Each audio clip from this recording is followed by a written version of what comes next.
making brioche or brioche. Both pronunciations are correct.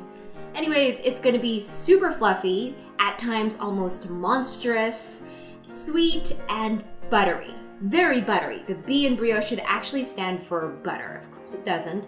I've read that brioche actually comes from a French word meaning to knead, which makes sense. There's a lot of kneading in this recipe. Butter and kneading, these two are not short of in this recipe. In other words, it's going to be good.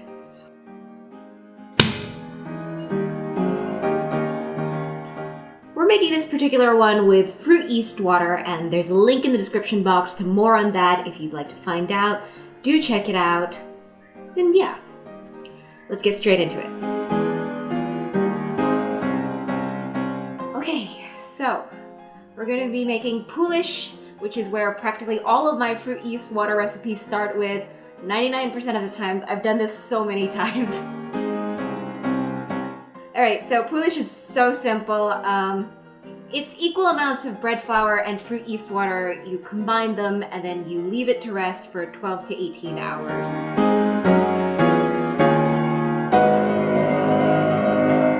For more specific information, we do have a video on this specific pre-ferment. The link is in the description box.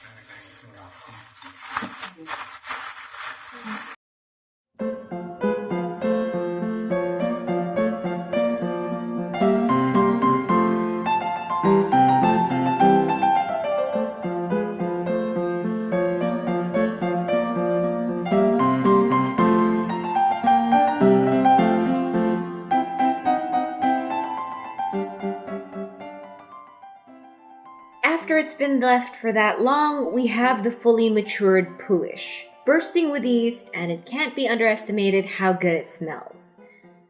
While it's in peak condition, we'll want to use the POOLISH, so we'll immediately take it and pour it all into the bowl of a stand mixer.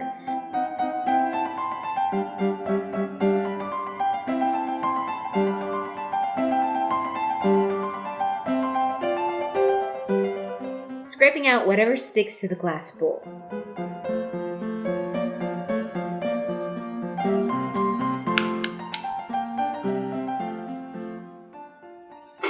Crack the eggs in.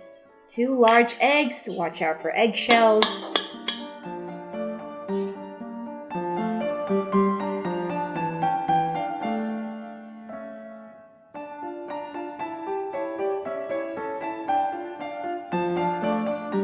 Add the milk powder. This is whole milk powder.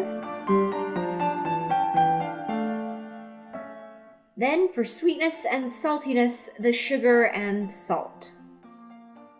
Stir to dissolve the POOLISH.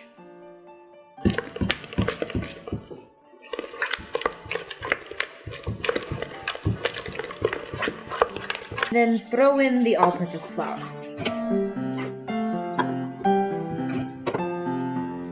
After all ingredients are in, we're going to turn on the stand mixer. Start at a low speed at first, unless you want flour flying all over the place.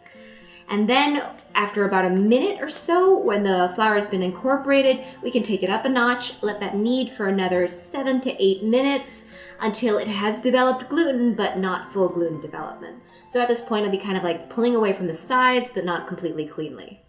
And then we can start adding in the butter.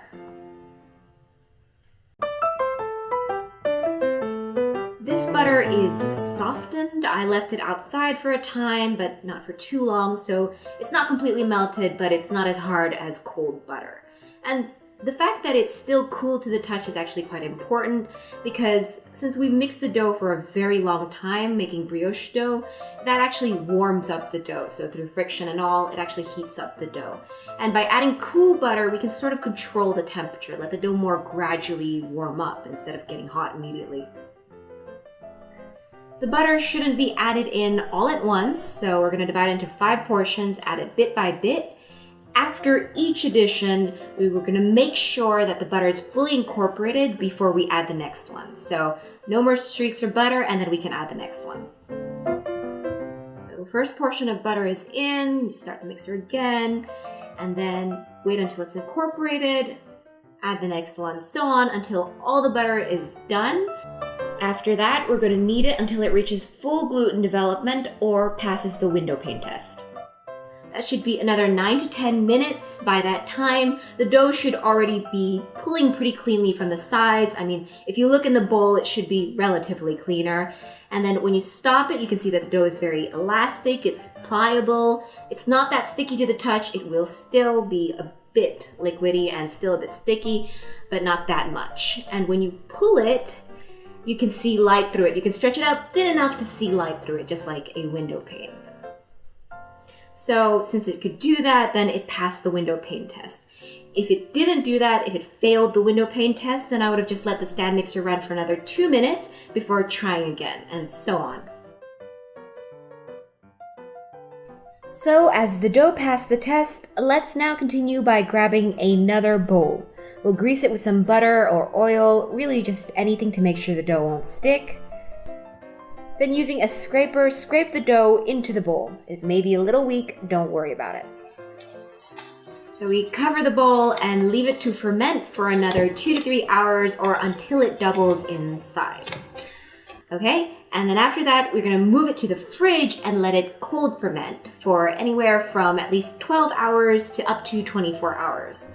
I've done it after 24 hours, but I don't really recommend it because at that point, the gluten structure was already losing strength and it tasted a little bit sour. Not that bad, but just a little sour. Not quite what I wanted. In the fridge, it should continue to rise a bit more and it'll also develop a much richer flavor. The cold fermentation or retard is actually pretty important in this recipe. Since our dough contains a large amount of butter, the other benefit of cold fermentation is it allows our dough to be more solid, so it's a lot easier to work with. Alright, so here we are after the dough has spent the night in the fridge. Just before getting to the dough, I'll grab a baking pan now, line its sides thoroughly with butter or oil. We'll be putting the bread into this container soon.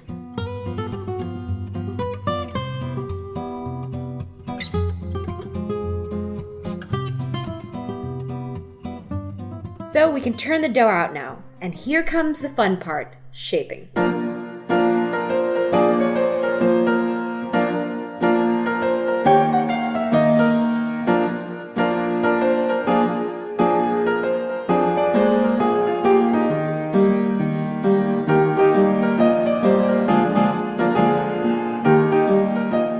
Shaping the brioche is up to your own preferences. I've been really into braids lately, so I'm going to show you how to do a couple of braids. There's the regular 3-strand braid, really simple. Just divide the dough into thirds.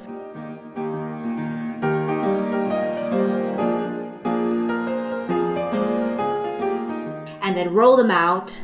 And then you braid them over each other. A good tip is actually to taper out one of the ends so that when you stitch them together, you have a sharp point where they can connect.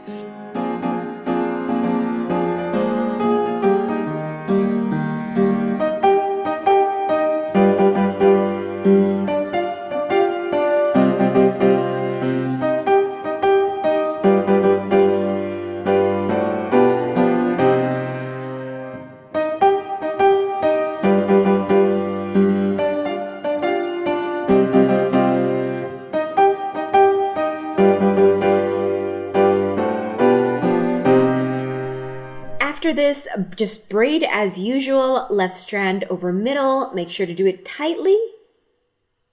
Right strand over middle. And so on, continuing to braid until we reach the end.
we end the braid by pressing the loose ends together and tucking them under.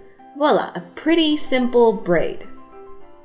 After you've done the braid, you can serve it like straight in a loaf pan. I guess this is the more common option. It's also a pretty traditional option, but you can also round it, so pull it into a circle and then tuck the ends under each other after sealing them, of course, and bake it that way. That doesn't require a container. You can bake it straight on a pan.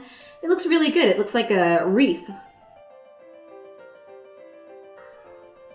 So let's move the braided dough into the baking container. Cover it and leave it for 2 to 3 hours to final proof. By the time it's done proofing, the dough should have risen to over double the height. This bread is perfectly proofed.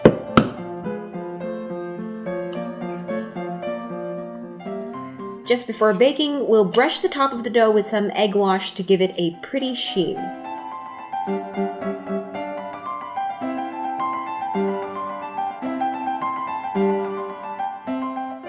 Just beat an egg in a small bowl and then brush it over the top of the bread.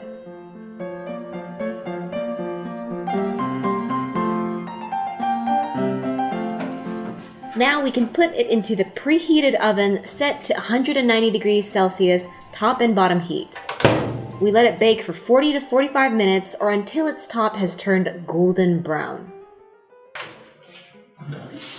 Take it out of the oven, give it a moment to cool. This will make it easier to get out.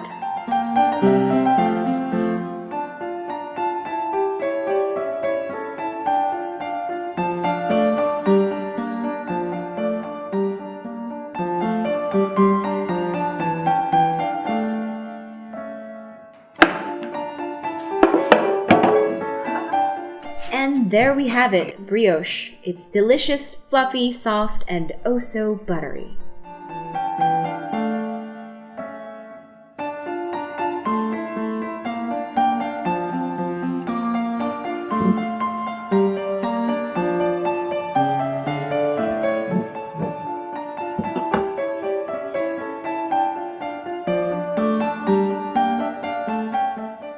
And that's it for today. Bye-bye. I hope you're on your way to making brioche if you haven't already made it. In the meantime, enjoy this scenery of brioche.